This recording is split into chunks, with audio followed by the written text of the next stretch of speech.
not here in the United States, clearly. We haven't done it yet at the presidency level. You don't see this in Asia either. In the same way you used to see this in Pakistan, Bangladesh, Philippines, Thailand, other places. And so this idea that like women are also just not part of this equation at the senior levels in any of these countries that we're talking about. And that you see this, I mean, every photo I see of everyone shaking hands at these summits, trying to figure out, how to represent and bring in, we have not figured out inclusive democracy. We're going to need to think differently, and I'm talking to the women here in the room and all whoever's watching. We're going to have to think differently about where women fit into this. We're going to have to run for office and not just be the secretaries and the note takers. And we're going to have to think about how to shape things up and I do think ASEAN has a history of leading in this space. I think Asia and Asian women can show the world what this looks like. But there's a backsliding and a regression here on norms, on values, on human rights. And we're going to have to think structurally differently about who's really at the table and who's not here. And I think we have just given a silent pass in every one of these conversations to the fact that we're talking about a lot of men who make the decisions for everybody. And I hope, given what we know historically to be the case of how women have been able to make a real political stand in leadership, I hope that is out in this next generation. In Vietnam, we have we call it democratic dictatorship or democratic centralism. So it's very difficult for Vietnam to develop or to be a country and become a democratic country and become a government. However, complicated. More 75% of Vietnamese people want to side with the United States. And the people in Vietnam, they want a very closely, the U.S. election. Every single minute, they send a reporter to the U.S. to cover Kamala Harris campaign, Donald Trump campaign. And I hope, in Vietnam, the young generation, they love to move forward with the democracy. And that's a strong message, they want to send to government. Why, and in Vietnam, different than China, they open the social media, Google free, internet free, and especially Google and Facebook, right? And we can see the social media, the generation, they want to see and they want to learn, the democratic development from and how to lead the government from the U.S. Because Western civilization or Western culture, Western politics influence on generation, and the U.S. election influence on the Vietnamese American people too. War generation who escaped from Vietnam after 1975, they sided with Republican. They voted for Donald Trump. 51%, but the 48% generation sided with the Democratic Party. So you can see, and we hope to move forward both domestic and international Vietnamese approach, together. Well, that exhausts my list of questions. We have about 27 minutes for questions from the audience, so we'll collect a few. You can direct them either to any individual panelists or all three of them. I'll just remind you to please speak up so the online attendees can hear you clearly. Hi, my name is Nadia. I'm from HKS. I have a question. I'm from Indonesia. So what happened after the inauguration of Prabowo is that he ordered all of the members of his newly established cabinet to undergo a military style of retreat, where all of these ministers, vice ministers, have to wear military uniform and wake up at 4 for morning drills. So how do you see this shift towards a more military approach will affect the region and also will affect foreign policy? We may collect 2 to 3 questions at a time. Hi, I'm Willie. And in particular, I have a question towards Peter and given possible Thailand. But I was thinking, like, in terms of the American politics, about like what policy measures can Asian countries, like particularly Thailand, implement to prevent like businesses from using their location to circumvent tariffs intended from like Chinese origin products.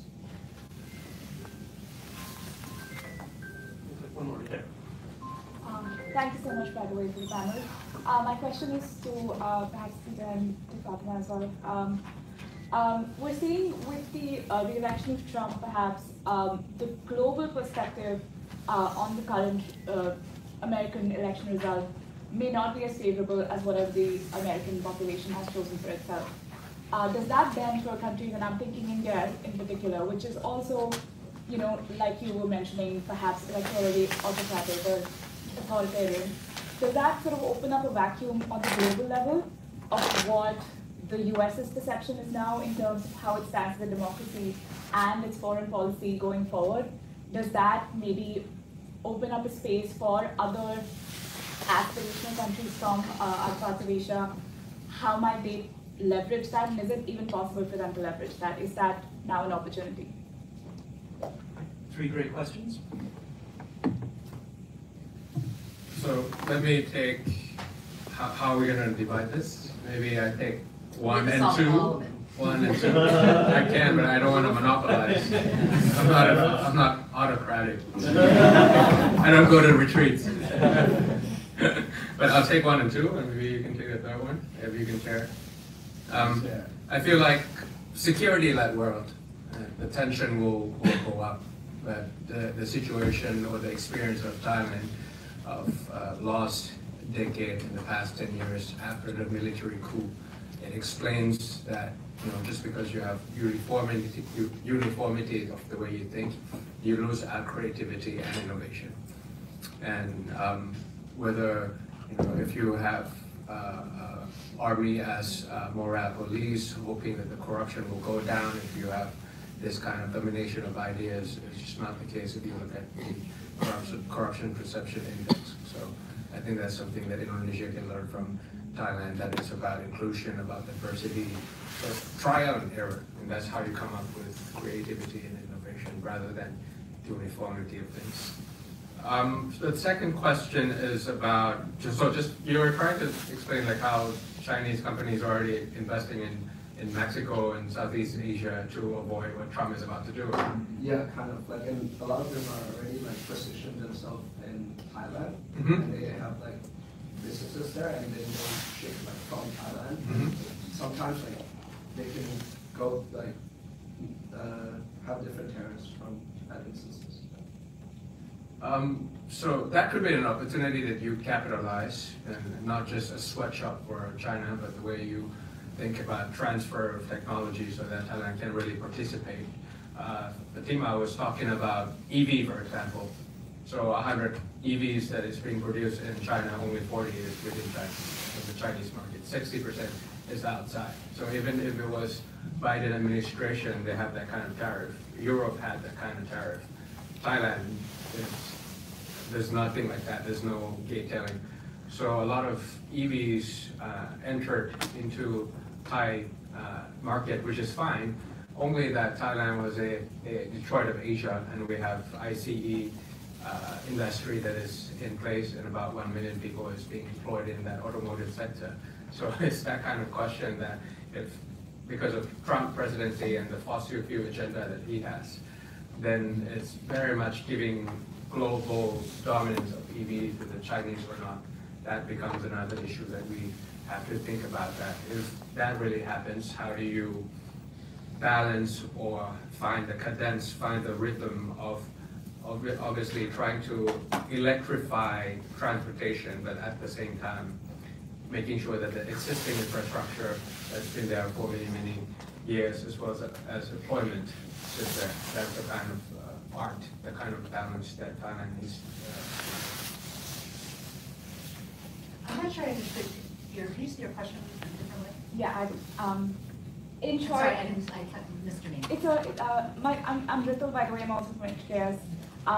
in short, Trump's re-election, does that perhaps at a global level, at a multilateral level, like you were talking about how in the EV sector in particular, for China, does that globally open up doors for, say, aspirational countries like India, and in what avenues? I'm really just thinking from a perspective of how Trump's re-election is perceived at a global level from other countries. I know that there are reasons for it within the US. And again, at a global scale, what opportunities does that open up for countries that are aspiring to grow their economies, and also on a multilateral level? I mean, I'll start maybe at the end of that. I think multilateralism coming from the US is going to be hard. I mean, that's what we saw in the first Trump presidency. I don't have any reason to expect anything different this time around. I think you're going to see budget cuts coming to the major multilateral plays where the US typically takes a lead financial share or should be doing that in any case. So now look, there could be opportunities for other countries to step up into some of those spaces and think about, do they want to play more of a leadership role in multilateral spaces where you see a US deficit in the coming years? That would be an interesting question to think about, the reorientation of multilateral leadership, and is this an opportunity and play for smaller countries to have a larger voice at the table? Because historically, coming out of Bretton Woods arrangements, they were shut out of that. It was largely European powers in America that got those spaces. So, there are opportunities where the US retreats to think about, does someone want to take some of those spaces? And I think the multilateral space is obviously going to be a key one. The second space is climate. I mean, I'm really curious to see if you have the suspected retraction on Paris commitments, on broader climate agenda coming from the US and the Trump administration. Are there opportunities either for private sector companies, and including American private sector companies, who may still really actually want to double down in some of those areas, because that's still going to be the global future, with or without the US? I mean, the planet, we only have an X amount of time to do this, right?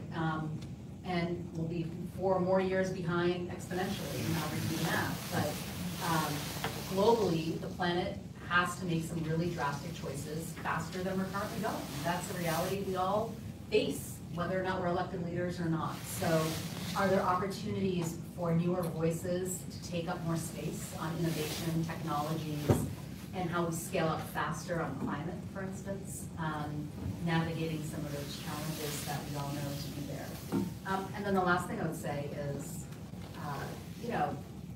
when you have such unpredictability every 4 to 8 years of US power in the global system, I would suspect, and maybe the only people that don't suspect this live in Washington, I don't know, but I would suspect that increasingly the US starts to become a little less relevant because they're not bankable in the same ways on bipartisan foreign policy, which it used to be the case.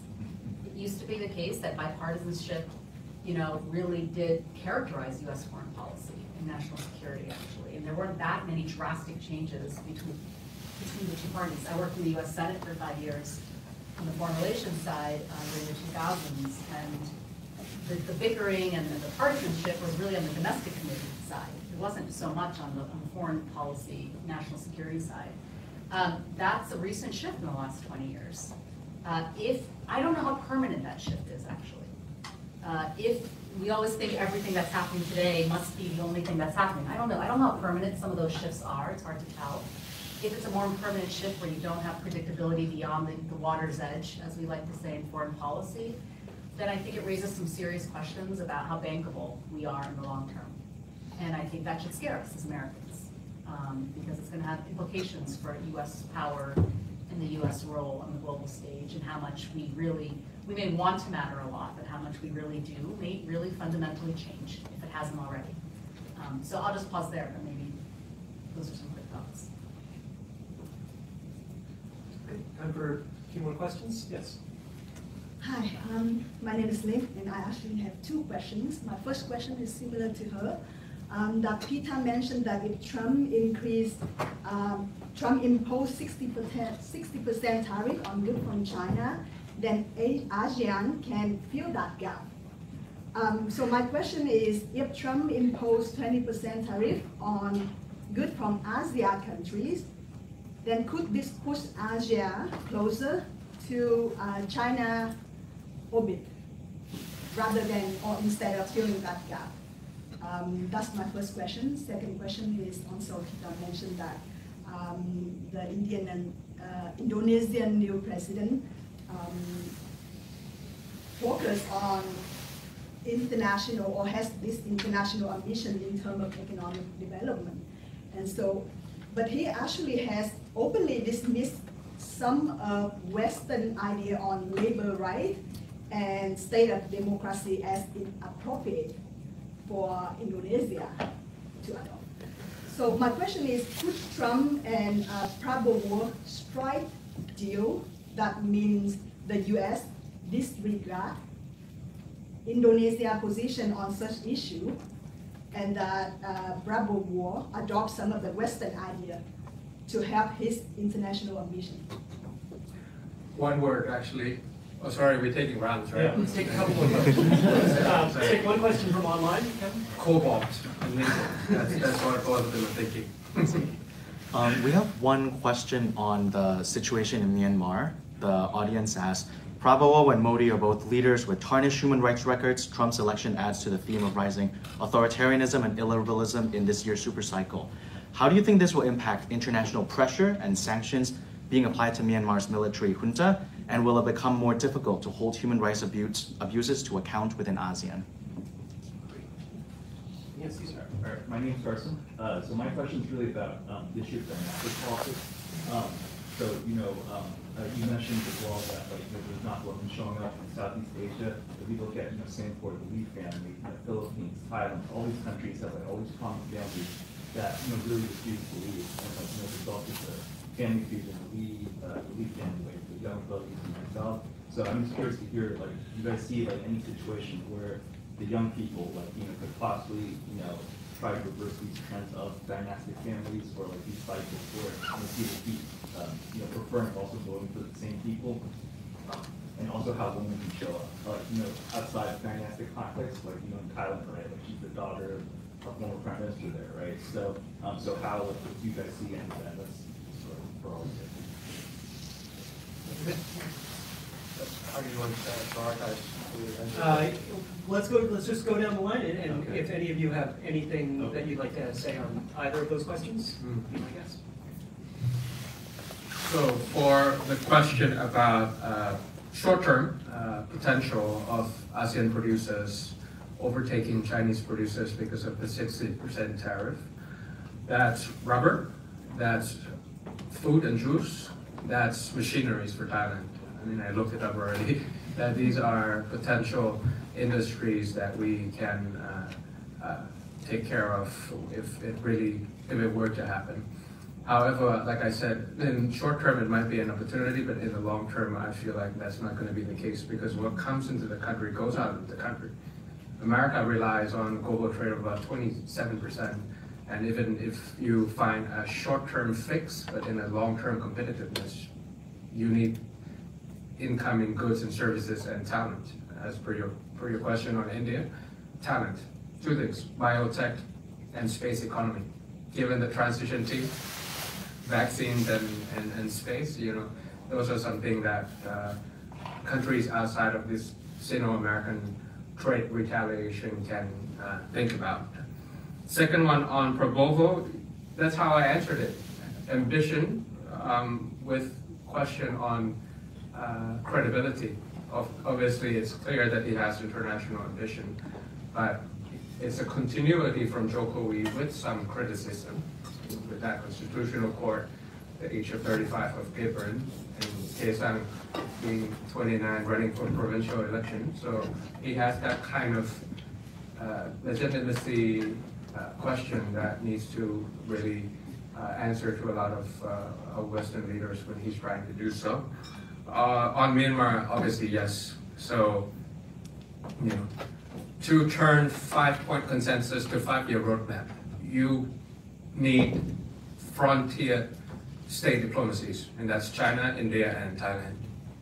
Without the frontier diplomacy of India being on board on this side, the Chinese being on board on top, and Thailand on the right side, then you can't really come up with a right amount of pressure and the right amount of incentives so that the people of Myanmar can get together and decide what the future of the post-conflict Myanmar, how it would look like. So it has become much harder for sure.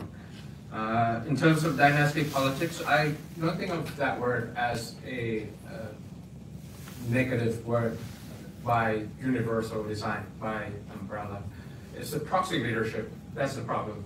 Just because you're a Bush or you're a Kennedy or a Lee, it doesn't throw me off right away in terms of last names.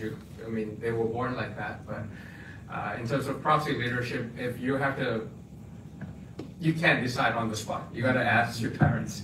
That's when it becomes an issue.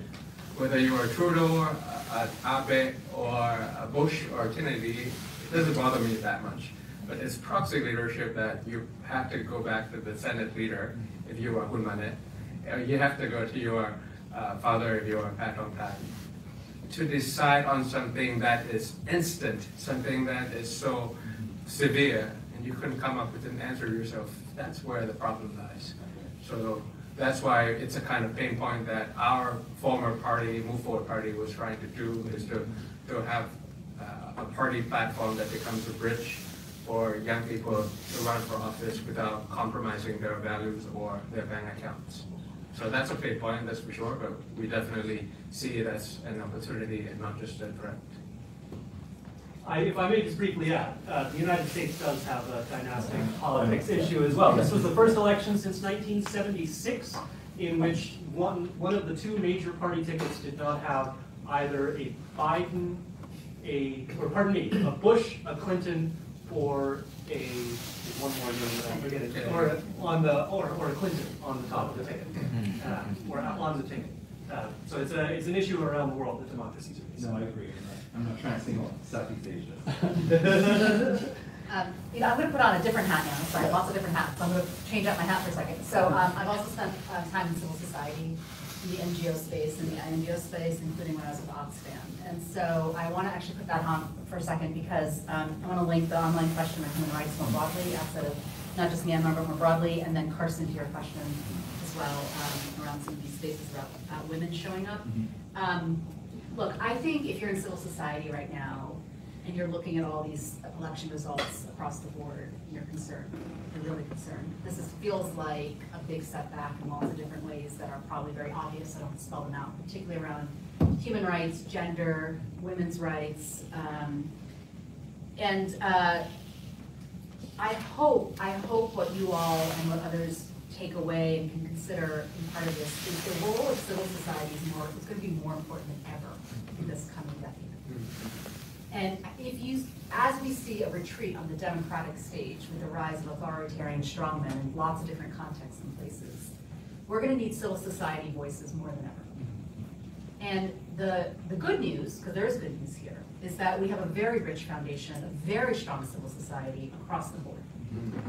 We're not starting from scratch. We're not at zero where we have to figure out how to organize, how to have voice, how to connect. I'm going to come back again, people to people. We should never underestimate the power of our people to people relationships. We are connected today in a way that we were never 50 years ago. We didn't know the other even existed. We actually all know the landscape. We know each other. We have names to faces to this. It's very powerful. We have global networks in civil society. How we use civil society voices create space and create noise. I hope civil society creates a lot of noise in the coming decade. I hope not just reports and the plenaries and all this, the margins of every summit, but I hope in media, I hope in social media, I hope in youth voices, I hope civil society creates a whole lot of noise. Because that's also, when you think about your bench, your political bench, of where's the next generation of leaders, where do they need to come from? They need to come from civil society. And we talk a little bit about women, but I want to talk beyond women. I mean, we need more representation across the board of different groups across the board in all of our countries, right? And I think that's where the bench comes from. I think it comes from civil society. So I hope we see for how hard it's going to be if you're a civil society activist. It's already been so hard. It's going to be harder. It's going to be harder. It's life and death in some cases for some activists. I hope we can help support them, fund them, shelter them, give voice and space to civil society, and really honor that in many countries, it's been civil society that has seen us through the other side. And we're going to need it more than ever. So I just wanted to kind of connect some of those dots because, and for students here at Harvard and beyond, if you're thinking about career, what can you do? It feels so difficult. How do you get involved? Where can you make a mark? If governments are not the place right now for you to make a mark, think about civil society. Think about your careers there. Think about opportunities there because it's the bench, right? In many ways, until there's a moment where it makes sense for you to go into politics. Presidents come and go, but people stay. Prime ministers come and go, but people stay. I agree. So about the Vietnam and more complicated. Why the Vietnam and US have shared a strategic interest in China Sea or Indo-China, Indo-Pacific have contained China influence, and the Vietnam and China share, the ideology, communism, socialism. And we know the Cold War ideological conflict shift to geopolitical competition. But the Vietnam and China, share geopolitical position, benefit, and ideological competition or allies. So how the Vietnam can build, democratic society, human rights? So very difficult because I think that China doesn't want Vietnam become, democratic country. Maybe the domino theory just come out, right? So I think that in this case, the Vietnam, again, and I think that another country in Southeast Asia have to balance between the power, US and Vietnam, as US and China, very important. And I think that in terms of developing the economic, security cooperation, or the culture cooperation, Southeast Asia country always, calculate very carefully the China and the US, how the reaction, and they have collaboration. Cold War, but I think we are always, to think how we can escape from, the conflict between the great power and from the Vietnam, and that is why they, Vietnam, they now use 8 comprehensive strategy partnership. And maybe the next year, the Indonesia become the 9th the comprehensive strategy partnership with Vietnam. And besides China and the US, the Vietnam continue to work with Japan, South Korea, and India, and how they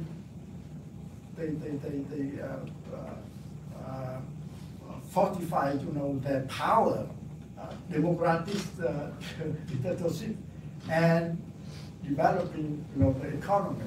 That's very difficult for the Vietnam to handle, the big issue like human rights or the democracy, in the Vietnam, because the influence from China.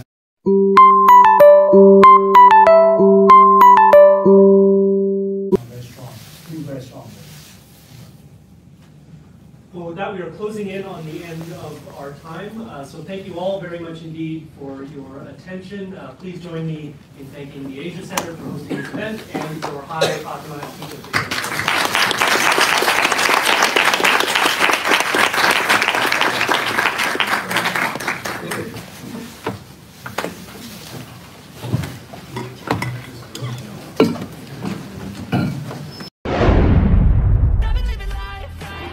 ดูคลิปจบแล้วอย่าลืมกดไลค์กดแชร์กดติดตามกดกระดิ่งให้ด้วยนะครับ